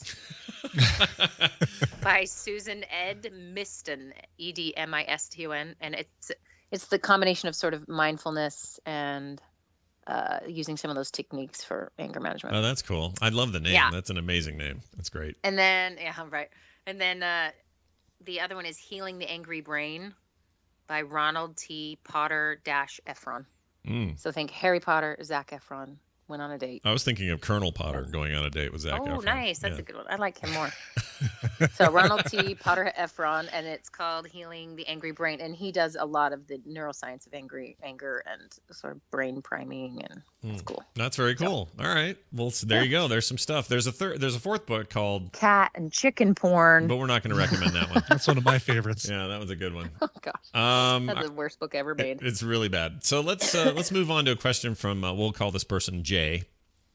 And I'm not going to read it verbatim because it's it's a little bit all over the place and kind of terribly written. And this is I'm not trying to give a hard time to Jay. It's just it's real bad. I don't know whether it was a bad day or something, or maybe we're not teaching our 20-somethings how to write. I don't know what's happening. Like my daughter is kind of showing signs of being terrible at this too. There's something about the early millennials that is kind of terrible. Anyway. That's not the point. Oh, I forgot to tell you, Carter got accepted to the U. I was going to tell you about that. I figured that from the Instagram picture. Yeah, that's where she really wanted to go, and she wants to get into that design and that sort of video game department where you do like 3D modeling and programming. She's super stoked. That's exciting, and that is really one of the better programs, isn't it? In that, that's one of the best in the country. They're considered one of two programs that are just killing it, and it's where you went. Yeah, so it's my alma mater. She's all very excited. Anyway, so Jay asks, what causes people to be pathological liars, and why do they do it? I think, isn't that the same thing? Is that kind of redundant? What causes them to be them? Yeah, it really is, right? Why do they do it? Anyway. And what makes them do it? There's a fight here between this person and their roommate about something that got stolen. It was a cable box. that all ended in sort of a big lie, and then got the cable box later, and it turns out they were lying, but they never really admitted it, but yet the cable box got handed back to them. And anyway, the long and the short of it is it sounds like somebody who's dealing with somebody who seems to at every turn be telling a story, to be lying all the time. And so I think it's easy enough to take from that the bigger question, which is liars. Is it actually a clinical thing to be pathological in lying, and why, and then how do you fix that? And especially maybe this will be helpful to people with kids who are hitting that stage where they start to experiment with their parents to see whether or not they can catch them. And every kid does this, I swear. I mean, I did it as a kid. You almost, it's almost exciting to go, did you do your homework? Yes. Okay, great. We'll see you later. Oh, dude, I totally got away with it. You know what I mean? Like that feeling is a little bit liberating. And then later you get caught and you realize, oh crap, that was bad. And then, hopefully you learn not to be a big liar all the time. Right. But anyway, I think that's an interesting topic. Yeah. Well, you kind of defined a lot of it, which is we lie. Everyone lies. There's evidence in the animal kingdom of lying. Like it's like breathing, right? Everyone plays with it. There's, in my opinion, sort of a subcategory that just is not capable of deceit, and they tend to be mentally challenged people. And that's one of the reasons we love them so much, because it's like, it's just no guile. There's, this doesn't happen. They don't do that. Yeah. But that's not everyone. But I've witnessed that a couple different people in different times, and it's so refreshing. It is, because everyone else is capable, and they play with it and they practice it. And like you said, you lie, you get caught, maybe you feel guilty, you have a punishment. There's some social conditioning that occurs to a point where you may still lie, and we'll talk about why people lie, but it's not, you still feel guilt. So this guy is writing about a roommate who stole something and lied to his face about it. And maybe there's more evidence of pathological lying, but that is not pathological lying by nature. That is protecting yourself because you got caught. It's not necessarily the same, is it? Something, right? Yeah. So no. So the definition would be a pathological liar believes what they're saying. So in turn, they don't feel guilt. So the rest of us might go, oh my gosh, I just lied. And you know it, like you're in. Oh. Uh-oh. We lose her? We might have lost her. We lose her? Oh, no. We Elaine Boozler? To a place where. Oh, you're back. Okay. I don't know. Your connection went to poo. Can you hear us now? Oh, sorry. Yeah. Okay. Sorry. Yeah, I can hear yeah, you we now. missed a chunk of that. You basically said there's a difference between pathological and then you went off. Oh, okay. So pathological liars don't know they are not telling the truth. They believe what they they're believe saying. what they're saying, right? Yeah. And then the average liar knows it's not true. Yeah. And often feels guilt, whereas a pathological liar doesn't feel guilt. So does it? But doesn't one lead? Like, for example, I know someone. I would never say names on this show unless it was unless I was sure it wasn't going to cause a huge rift with somebody. But I have somebody I associate with who is in that category of pathological liar. They really believe what they're saying, and it's sometimes painfully obvious that what this person's saying is total bunk all the time. Like, it's kind of ridiculous. And I swear a piece of them knows that it is, but they just keep stacking on new layers to create the truth that they see, and they keep putting on more and more and more. And what it ends up doing for me is revealing more and more of the falsehood of it all. But to them, it's burning all these candles at all these different ends to help support the story.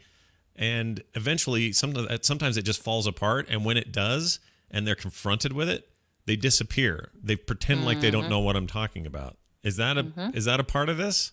That is the thing. So let me tell you what is diagnosable and what is not. So there is no clinical category in the DSM-5 for a pathological liar. It's a sort of a subtype or symptom of a lot of other things.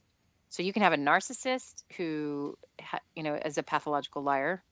That supports the bigger diagnosis. There is one Axis 1 diagnosis called, and I can never pronounce it, but it's like fictitious disorder. That's probably right. Anyway, it is when somebody, and that's usually connected with medical, like Munchausen's disorder or psychological. They're perpetually lying to get attention in a medical setting or a psychological setting. So that's the only one we diagnose as a lying problem. The rest sort of connect with other mental illnesses, which tells you a little bit about it, right? Like it's typically connected because there's a lot going on that keeps them lying and then believing what they're saying, and that dynamic. So have you ever listened to Jonathan Goldstein's stuff? Can you hear me? Okay, yeah, we can. I'm trying to think. I'm trying to think. So Jonathan Goldstein the name is He's so a- familiar to Waiting me. to see if there was his heavy metal album or his spoken word self-help. Hold on, he's on This American Goldstein. Life or something all the time. He guests on there, but it's the Canadian CBC. He does an hour on NPR okay. every once in a while. That's why I know And the he's name. funny, and he just kind of Sure. you can only take so much of him. But I was listening to his podcast like yesterday, and the whole thing was about lying, and I was like, "What?" Oh How yeah, is his that? Canada show. I tried to listen to that. It's too. I shouldn't say Canada show. It's just his podcast, but it's way too he's super smart. You can tell, but he's the kind of guy you just want to punch after a while. Just so sure of himself. It's like small doses, but he did one on lying that was quite good, and I believe it was just a dramatization, but it was really well done. Which is, it was a therapist reading their notes about working with a pathological liar.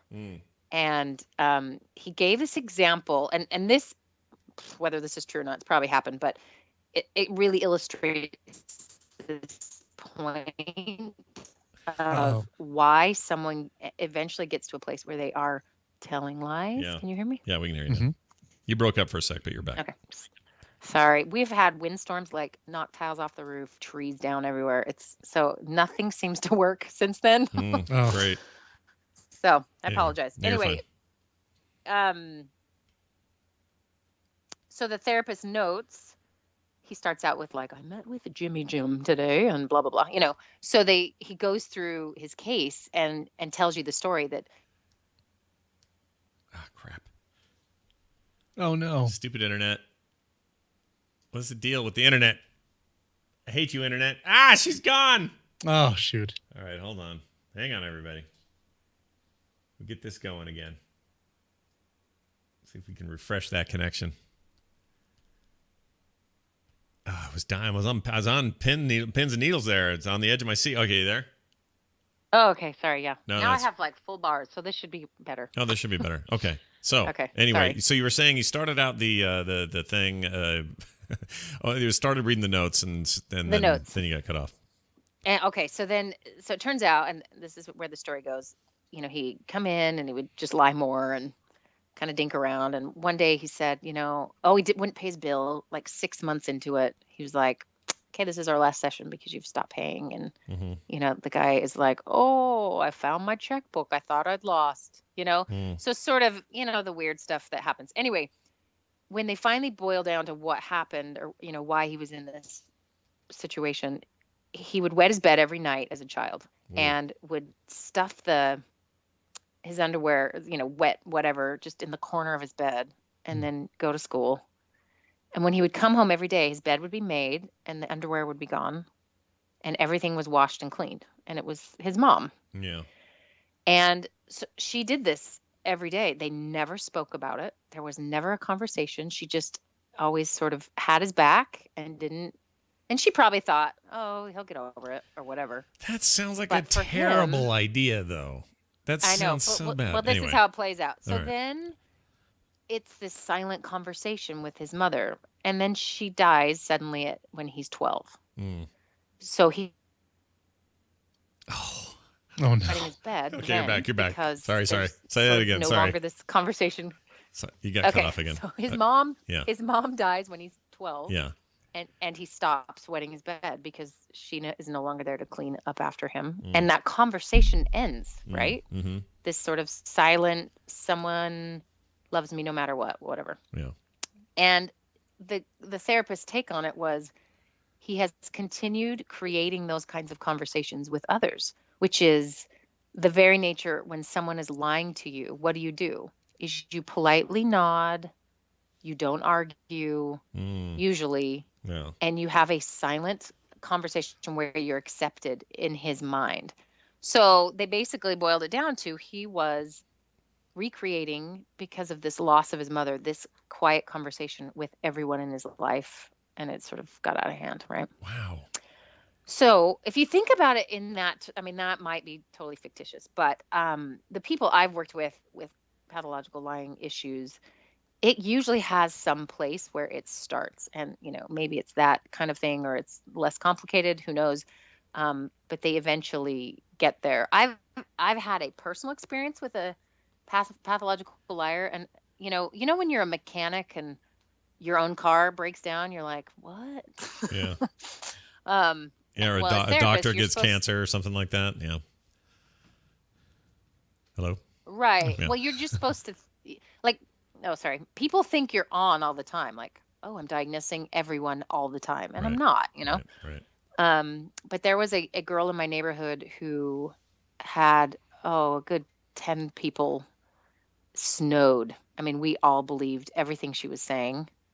And it was quite extravagant. Like, she was dating a NASCAR driver. What? Yeah, and like, I know anything about a NASCAR driver. And then they were getting married, and she wanted me to be a bridesmaid, and the wedding was in North Carolina. And These stories are so good. Oh, man. They're so good, and they keep getting cut off. We'll wait for this one. I think she's coming back. Okay. Because I felt like last time it was pretty strong. I can't wait to hear the end of this. I've never heard about that. Oh, she got kicked off again. Dang it. Skype? Probably not Skype. Swedish weather?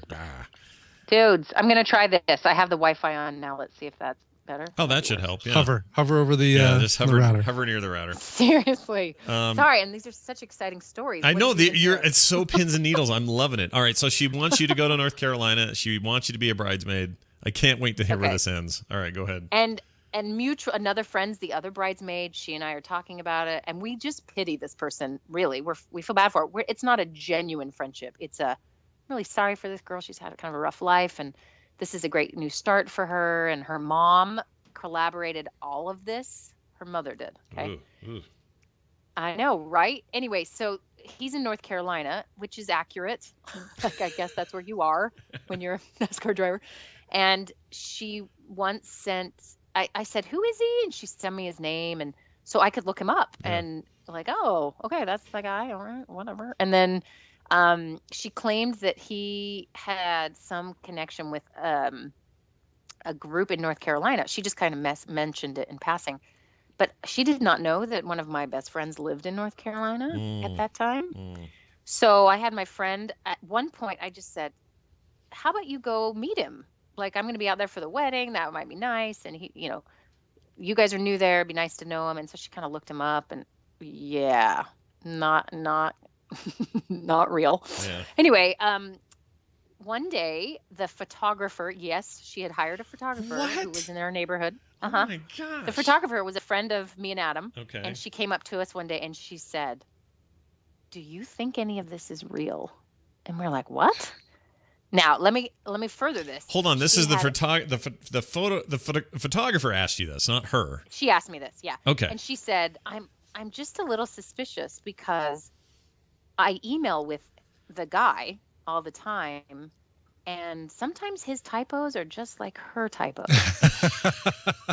And we were like, oh, are you kidding? And here's the worst part is because she had to keep getting everyone's assurance and attention, she had hired, using a fake email address of his, hired Adam to do a website for their racing company. Oh my. It was so elaborate, it was impossible to tell. I mean, it was frightening.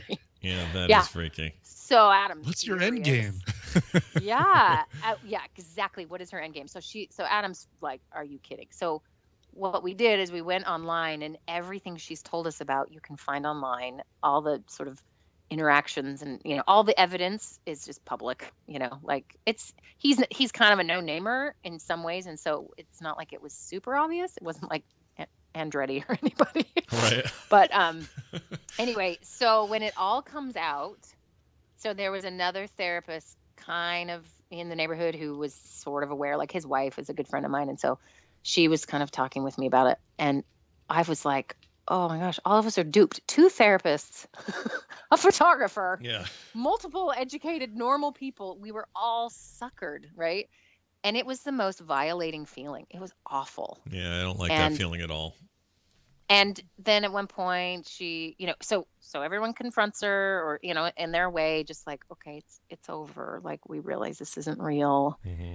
But there was a part of you that was always like, well, maybe it's real. I mean, it was so convincing. Yeah. And how'd you get your mom to lie about all this? Well, turns out, I mean, she had such a terrible background and she finally sort of confessed and then was suicidal because everybody knew. And, so I got her in to get some help and whatever, but it was so bizarre and hard. And so I can really relate to how difficult that feels to be the other person that knows it's a lie. The hard part is when you don't know it's a lie for a long time. Well, let me ask you this. What if you're somebody who knows, like this anonymous person I mentioned, I've gotten right up to the precipice of me knowing full well that it's a bunch of hunk, and this person's still maintaining all of it as true, and the only thing left to do would be to just flat out yell, "You're a liar," to the person's face. Right. That's the only thing, and then I don't do that. I don't take that leap, and they never confess or never let it go. Right. They just usually just move on and pretend it never happened, and then somehow think that I'm also that way. But it drives me crazy to know this.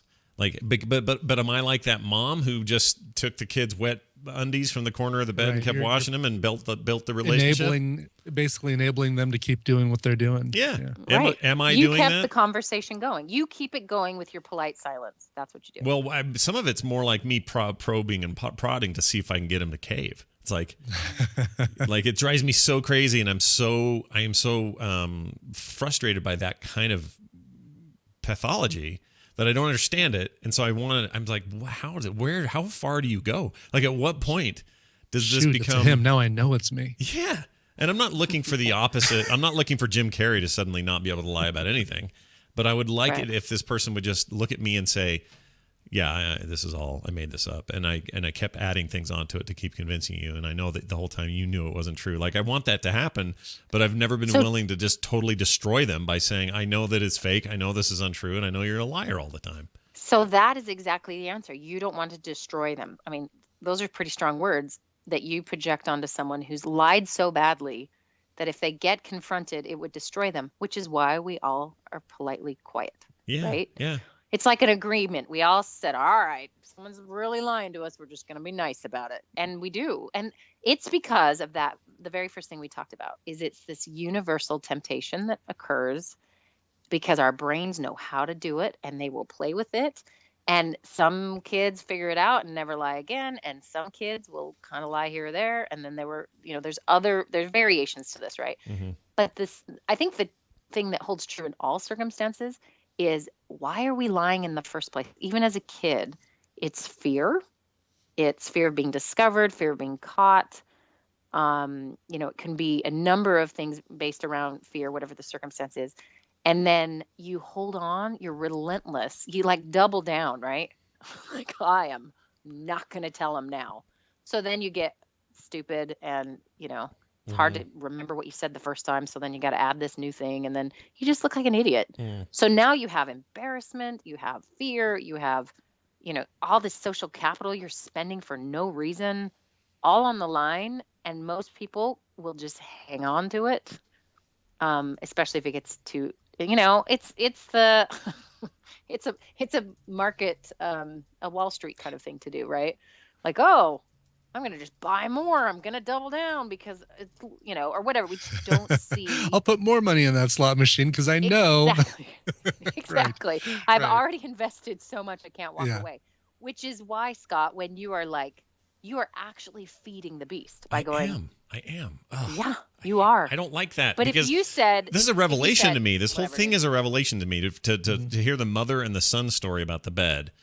Just something clicked when you said that. Because it's like, oh, yeah, if you don't ever say it or break the chain, then you did create you're creating justification by keeping silent about it. Letting sleeping dogs lie, no pun intended. Yeah. Absolutely. And then she happens to die on him. Yeah. So now that dynamic is so motivating and powerful. It's sealed in death. Yeah, it's sealed in death. Like quite literally, that is the most sealing. It's about the most sealy thing you can do to seal something. And according to that story, the therapist, it's 6 months into weekly sessions before the guy randomly has this memory, and he's like, I don't know if this means anything, but I just thought of this, and that I will tell you, vouch, that is a very real thing. Where sometimes insight it's kind of a small thing, and someone will say it out loud to a therapist, and you're like, why have you not told me that? Yeah. Because it is super relevant. But what do you think he thought was the problem before? If he had no connection with the mother thing, he just thought it was, I don't know, getting out of sticky situations or whatever you might explain it as. This woman who did this race car thing for everyone was, when she was really open about it at one point, she just said, no one likes me, and it's the only way to get attention. So her narrative is, this is the only thing I have, because the amount of attention she needs is the kind you give someone who's marrying a NASCAR driver and needs you to fly to the wedding in Connecticut on a private jet. I mean, you just make up crazy stuff in order because what happens is we're like, oh, okay. And then if we think she's full of it, we're quiet about it. Or we're like, yeah, let's get on that jet. That sounds fun, And she's thinking, oh my gosh, they like me. They want to be with me. So at her, for her at the core, it was a total deficit in self-esteem and sense of that she mattered to anyone. And that comes from a really bad abusive background, right? Right. So everyone has their own story. And I'm just going to guess that if this guy's grammar is proving he's 18, 19, 20, his roommate is probably not a pathological liar, but one that doubles down when confronted with a lie. Sure. That's my guess. That could be a one-off. It could be that could be pathological, the double down thing, but it doesn't necessarily mean he's a pathological liar. It's kind of like, if I'm late to the dentist because I got up late and it was an early appointment and I left late and then I hit hard traffic. I could have made it in under the wire with good traffic, but because I hit bad traffic, the story I tell the dentist or the receptionist is, "Oh, sorry, I'm late. Bad traffic." Right. Not I got up late, therefore if I should have been better prepared, because if there's bad traffic, which often is the case, I would have that made me late. So in a way, there's a lie. Yeah, face. It's a complicated one. It's not the same as a kid going, "I didn't take the cookie," which is simple black and white. You either took it or you didn't. But it's such a far stone's throw. So the reason I bring that up is I don't want everybody out there listening to go, "Oh my gosh, I'm a big fat liar all the time." It's like, no, sometimes you're just a human being doing the thing you do. But these other cases, this one you've described, with this girl, this poor girl, and the case of this person I'm talking about, it's a different animal. Yeah, it's a different animal. And really, if you think about, I'm always harping on doing the opposite, right? If you think about, if you're confronted with somebody who is lying, what we want to do is get them to confess, right? We want to trip them up, somehow prove it, and we will push it and push it and push it. But we don't have the guts to say, okay, you're a liar, right? We just sort of leave it with the pinnacle of lies just floating in there and makes us crazy. So what is the opposite? The opposite is very early. And you already know this person's, lies a lot. You can just be like, cool, gonna go, and just do not engage, right? Yeah, do not demand truth. Because you can't handle the truth. Well, if you and you do demand, let's say you do demand truth, and let's say, or you call them out and say you're lying. What's the end result? You may change them. You may have an effect on whether or not they lie to you in the future, but you've ruined. Well, not ruined, but you've probably certainly hurt pride, ruined a relationship, or At least, at the very least, change that relationship. But it's funny because in the case of my big fat liar, it is part of the lie is they don't think that that's true. Part of the lie is they think everything's hunky dory. That I'm in a weird way like the mom. I'm in on the conversation. Yeah. Because the mom was never thinking, oh, this is going to ruin my kid. She's thinking, oh, poor and thing, I think I'll just wash his stuff. I think he knows. Whoops, it's a he. I think he knows that I know this, but it's so twisted, dude. I freaking hate it. Like, it drives me up a tree. The funny thing is, when we talked about this topic on the email, it didn't even occur to me that I would have like some skin in this and game. You would have such a visceral reaction. Yeah. Well, think about the most powerful thing your mother or my mother, and they are the same person, and maybe Brian's mother, who's a different person, has ever said to us is not, you lying little. They have said, I just can't trust you now. Right? Mm-hmm. Yeah. They hone in on the thing that is actually real. Like, that's the opposite of, okay, what else are you going to say to dig deeper into this lie so I can prove you're wrong? The opposite is, I don't trust you. And guess what just happened? Everything the lie is about. So if I had said to this girl, I don't trust anything you're saying, and I don't want to be around someone who's lying to me or not trusting, I can't trust.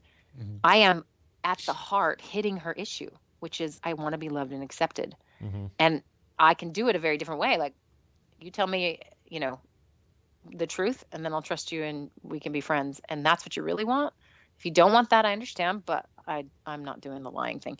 That is, so you're sort of not playing the game, but you know the answer. And it's not really the details of the story, what's true or not true.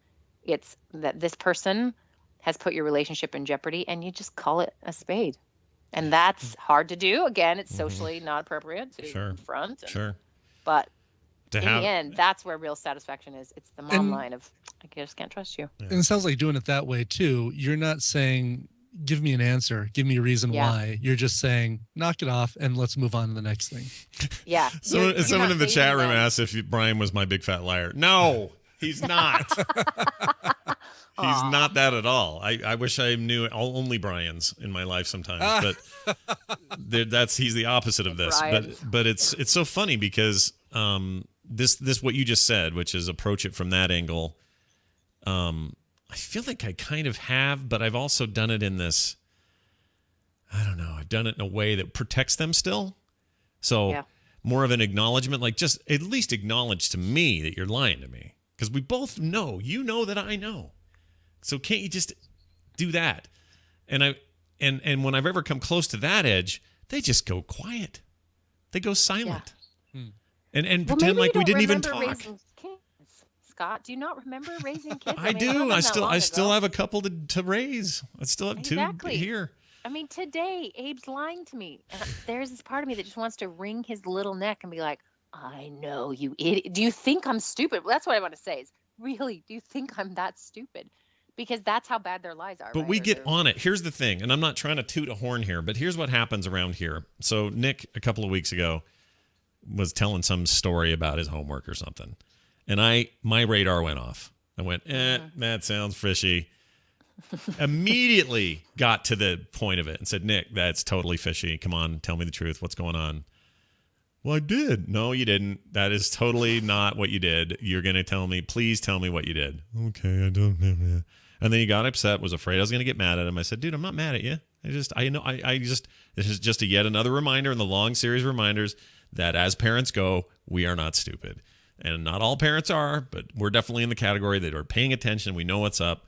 So just know that, and you're awesome, and you don't even have to worry about that. That's not even a good lie. Like, that's a lie that won't get you anywhere. Just do your dumb homework. That is all we ever do, and I swear to you, that seems to be working. Like, that seems to make them pause for a minute and think about what they're going to say first. And when I want to do this with this guy, I want to do the same thing. So this is probably my problem. I want to be able to do that exact same thing. But when it comes to two adults, I just can't get over the idea that this other adult can't manage that. It's the most frustrating thing. One of the most frustrating things in the world. You're not the only one he does this with, I assume. Oh, I guarantee it. Guaranteed I'm not the only one. And I guarantee I'm not the only one that won't say anything or that won't take it to that edge. Right. I'm sure of that. Yeah. And you know what? Anyone who will, it's probably not in their life. Like that's when you don't want to devastate this person. That comment Brian made is really why we don't do it. But the reality is, if we do it, then they're gone. Right. Because they've been exposed, confronted, and talk about why we double down on for any reason means everything's double worse when we finally have to pay the piper or whatever. There's a real cumulative effect. They feel more and more pressure, which is what kids do. When you watch a kid do it, they think their world's going to end because they're about to get caught. And if I can just get away with it, so that those efforts are, really intense. And then they, and that's where if parents are listening and they're wondering about this with their own kids, if you punish them severely once they've lied and then they confess, then you're going to just reinforce the lying. So Scott, you are reinforcing the lying with this guy on, some level, but as parents, it's really easy to do it by freaking out at him rather than communicating.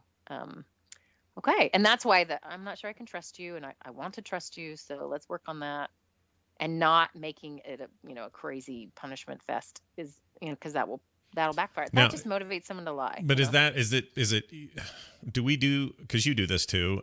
Do you think it's just because that's what, I don't think mom did that, but I think dad may have done that. Like dad may have said, no, let's sit down and talk about this or whatever. Yeah. Is it? I mean, this all comes down to where your underwear is after you pee the bed. I mean, really, right. Right. I mean, and that mom should have, in that story, should have said, okay, I come, let's have a little private talk. I found this. Is everything okay? Are you, I can help you with that, and blah, blah, blah. That's what should have happened. Instead, she went, oh, I don't want to embarrass him. I'm going to just, we'll work in sweep it under the rug. Yeah, we'll coerce without coercing in a weird way. Yeah, and really, this was another, maybe I'm making this up, but I swear this was also in the story, that it was about protecting him from his dad. That he would get so angry at him. So mom, played this sort of triangular role, which was, I'll protect you from getting in trouble. Yeah, she's running interference, basically. Running interference, and ultimately the lesson there is that conversation, that silent conversation, is someone is on my team. So this dude that lies to you all the time, you're actually on his team and you just don't know it. Yeah. And every time you say nothing or don't confront him, he leaves with, well, that was close, or maybe he really believes what he's saying is true. But maybe not. Maybe he's just like, ooh, okay. I think it's a combo, because if you stack it up high enough, eventually you'll look back at a single detail of it and say, oh yeah, that totally happened, even though it didn't. But I think you forget. Honestly, I think there's times where people just forget that some story. I mean, think about how impressionable we are about anything that happens. The story when I was 7 or 8 and had to go to the hospital because I had those weird sores for no reason. And all my experiences there, I guarantee, you don't remember this? It was weird. No. It wasn't that weird. But I mean, I'm grossed out. It was more like a rash. It wasn't like it wasn't like pus-filled, like scabby sores, right? But you just kind of did what my kind of point is, which is we see it in such a more amplified way with whatever limited information you have as an 8-year-old in a doctor's office, that everything is so much bigger, crazier, and weirder. There's no way it was like that. It's like seeing a horror movie when you're 10 versus seeing it when you're in your 20s. It's not the same. Right. It's a much more visceral. You're still developing those reaction kind of pathways, and you don't really know what to make of it. I feel like that's what piling a lie on top of a lie is. Eventually, all of it is. So some of it must be true. Well, one thing we know is that we rewrite memories when we discuss them. So, they've done some interesting stuff with rats really recently and mice, where they give them a memory, change, a positive memory or negative memory, and figure out how to erase or change. It's really interesting, brand new stuff. But if you think about it yourself, when you have a story and you tell it, it's of a memory, you have now included what is happening in the moment of the retelling as part of the memory. And the retelling, you have sort of pulled it out of its storage unit, set it, and you've altered it without even thinking that you're altering it. And now you put it back in storage. So it's changed. It's not quite the same. This phenomenon you can see with seeing a picture of yourself when you were younger and thinking, I remember that shirt. And I remember going to that place, and you're like 2 in the picture and you wouldn't remember, but you heard the story enough and it feels as real as a memory. In fact, they've done some studies where they can, this is so weird, because when I heard this, I was like, wait, I know you can do that, but how freaky is this? They took all these people, it was quite a large number, and they told them asked them about a time that they were lost in a mall. Said, we've talked to your parents about this, and they had mentioned that you had been lost. Oh, yeah. As a 7 or 8 year old or whatever. And the person starts filling in details and like, yes, it was so terrible. And I remember being really scared, and I went and talked to this one woman in a pink dress, and I mean, vivid memories. Yeah. These kids were never lost in the mall. Yeah. Or these adults. But it was done in such a way, they were trying to show that we can actually induce this feeling, because every kid's probably been lost and every kid's been to a mall. So there's sort of this combination and suggestion, and that sounds freakier than it is. It is a little freaky. But this way that our memory works is interesting. So you take a liar, they lie about a situation, and they're altering their own feeling, memory, experience of it over time, and adding and taking away things, just like we kind of do with memory that we're not intentionally lying about. We're just like, oh, I remember that time, blah, blah, blah. Like Scott, Christmas, that time with Dad, we had a trampoline in the house. Remember that? Yeah. Oh, yeah. My memory, if I start to say it out loud, is that Dad was jumping on a big screen TV. And that's because in the video, when he's asking us what we think it is, Scott says, a big screen TV. And so in my childhood memory of that, whether I really remembered or not, because I was 6 maybe, was that of Dad. I can picture Dad with a camera jumping on a TV, which was clearly not true. Yeah, because we were on the stairs, as we often were, trying to get down there, and he was telling us to guess what was there, and he was jumping on it with a camera. And I said, I remember this in the video. I said, it sounds like a big screen. I thought he was pushing on a screen or something. Because you got to remember, back then, big screen TVs were behemoths with like projectors. It was not what it is today. Right. But of course, I know that. I remember you saying that. I've seen the video. I have context that's been not the moment, but all the stories since and but I meshed those two together. And in my memory, Dad's jumping on a big screen TV that didn't exist in 1983, right? Right. The screen in my head is not the same screen he's jumping on. Right. So it's this interesting. So you take someone who's lying and they believe what they're saying. It's also possible that they have altered some memories, pulled out certain facts, and then they say it so much it feels true. Yeah. And that's where all of us are 2 steps from being pathological liars. No, we're just it's human, and there's definitely an extreme version of this, but it's so universal. Well, it sounds like anything where it's just taken to an extreme degree. Like anything where it's like, oh, you drink socially, you drink a little wine at dinner with your friends, great. You drink alcohol every day for hours on end, that's extreme. Like, it's the same thing. It's this sort of, not moderation, because that implies that, with all mental health you can be moderate, but it's the same thing, right? Just extremes versus standard ass behavior. Some people just have it go. You either don't care how many steps you take in the morning, or you care very much about how many steps you take in the morning. And one is OCD and one is not. And did you just say standard ass behavior? I might have. I was trying to be, very clinical and. That is very good. Very good. Yeah, that's what they all say in the biz. In the biz, that's the lingo. I'm actually thinking I'm going to excise this entire Therapy Thursday out of today's show and put it on the therapy show feed as well, because for those who maybe only get this through there, I think it's really valuable stuff. And I think people might enjoy it. Now, Wendy, last time we spoke, you were all out of like weird words that Swedish people say that also. Well, I think I have one more. It was the law. Did I tell you about the law? No, here. All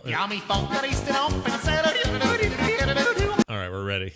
I feel like I have, but I'm gonna swear here, and there's no FCC in Sweden, so it's okay. We have no FCC for podcasts either, so you're fine. Oh yeah, that's true. Yeah. And in Sweden, we have cartoons of dancing penises and vaginas, and I have a hard time because I haven't watched it. I didn't realize you'd emailed me, but I don't know how you have I understand the penis dancing, but the other thing, I don't think that works. But whatever. They're just cartoony. You gotta see it. You see what you're doing is you're now seeing Dad jumping on a screen again without any context. Yeah, that's not good. Yeah. Oh, ask me 10 years, my memory will be like, and Dad had. Okay, anyway. Yeah. What am I saying? I am saying, okay. So they have a law, and I mean, it's literally written, and it's been sort of changed. The verbiage has changed over sort of different generations, but it is on the books. Like, it is a thing. It's not just a social norm, which there's a lot of that going on, of just like, this is social norm. It might as well be a law, right? Like a suggestion on car seat safety, everyone has taken to their core, and it might as well be a law punishable by death. That's how strongly they'll feel about something, even if it's not a law. But this is actually a law, and it's called, I swear I've told you guys this, but whatever, just go with it. Jantelagen, yeah? Jantelagen, okay. Not at the end. Jantelagen. Jantelagen, yeah. Holy cow, did I sound like that? Yeah, because you're in Sweden. You've been there for 6-7 months or something. Yeah. It's starting to happen. So Jantelagen. Yeah. And the direct, basically, like the crass, there's a word, the crass translation is, it's like against the law to think you're the shit. Like, everyone is equal, and everyone matters, and collectively we're important, and everyone's important, and you're not allowed to think you're better than other people. I mean, that is a law. That's a weird law, dude. I know, but it's weird. It's so, I don't even know. I think it's just written down like kind of anciently and has maintained that. But yeah, we have plenty of weird laws here, but like, they really do. There really is this, which is another reason I'm surprised there's any Swedish celebrities, because you would think they think that. But I mean, think about that in contrast to the United States. Yeah. Oh yeah. Like, no. The main law is to think you're the shit. Yeah, everyone's the shit. Individuality means that you automatically think you're kind of the shit, culturally speaking. And by the way, the word skit, which is shit, spelled the same, is it means like poop here, or crap. So Allie started saying it the other day. I was like, okay, we're gonna not cuss just because we're in Sweden, but but here it's like super common, normal, not even a swear word. It's like me yelling shite. The kids do it now too. We all yell shite around the house. Well, it's because in our minds that is certainly culturally speaking not a cuss word here, right? But we like the sound of it, and occasionally I'll get a look from the mother-in-law, but even she's less offended by my use of it. She doesn't feel it. No, she doesn't feel it because she doesn't. Well, there's things I could say and I won't. Okay, stop. So there you go. Well, fantastic. This is all we've learned something today on both fronts: lying and who's the shit and who isn't. Not Wendy, allowed. Have Not fun, and let's do this again soon. Maybe even. Oh, it may not be next week because that morning I'm having my bum scope, so that may not happen next week. Yeah. I'll let you know how that goes. Get in the bum scope, everybody. Well, I have to. They want to figure out why I still have issues, but also it's just good to do before you're 50. So get in there, everybody. Get your colonoscopy. If it's before 50, I'm doing it when I'm 49, 11 months, and 27 days. Brian's waiting for the last possible minute to get his. I'm waiting to see if they say 50 is the new 60. Go ahead and get it done when you're 60 now. Because it used to be 40 and they changed it to 50. And I remember being thrilled. Like, I was like 39 and a half, and I went, oh. And then they came out with it. I was like, yeah, dude, another 10 years.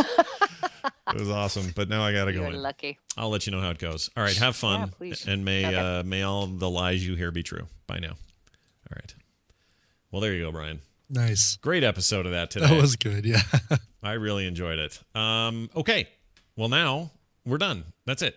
We're out of here. What? Yeah, we're literally done. We have no points because Carrie's not here, but I'm sure somebody won something. I just don't know who. Is anyone been keeping track? Funny people, and those of you who weren't very funny, sorry. Yeah. Better luck next time. And Carrie's got her hands full this weekend with a bunch of stuff, so we wish her the best. She's still kind of, in a lot of ways, mom of the year for all this stuff she has to deal with even her medical issues, and I don't know how she does it, but we're thinking about her, and we hope everything's going all right. As always, frogpants.com/TMS is our website. You can find our email address at themorningstream@gmail.com. You can give us a phone call at 801-471-0462, and follow us on the Twitter at Coverville, at Scott Johnson, at Morningstream. And there's a new instance tomorrow morning. Lots to talk about. I don't know if you heard about this rumor about veteran mode. I've missed it. Veteran mode. Oh, my. Veteran mode. Ooh. Here, I'll give you a sneak peek. World of Warcraft may be adding free-to-play for veterans. The notes for the latest patch seem to indicate a new free-to-play mode in World of Warcraft. It's called Veteran Edition, and it has a few restrictions, but it may be that if you have been a long-time WoW player, Wow, I wonder what they deter, like if you have to have gotten it pre-Burning Crusade or something. Who knows? It could be, have you played since day one and never left? It could be, have you played some percentage of the time? Have you been a paying user for as long as the game's existed? I don't know. Right. I don't know. But we'll surely know for official soon. But plenty to talk about on the show tomorrow. So cool. Listen for that tomorrow morning, 10 a.m. live for those who may want to listen live, and later on the podcast, obviously. I think that's it. Am I missing anything? Oh, nerdtacular.com for details, early details for Nerdtacular. That includes the dates. It includes how to get your hotel rooms reserved now and how to get the better rate on that because of the event. And also just some preliminary idea of what you can expect from that weekend. Lots more details to come. Nerdtacular.com. It's the top post right there. All right, Brian, let's get out of here. Do you have music?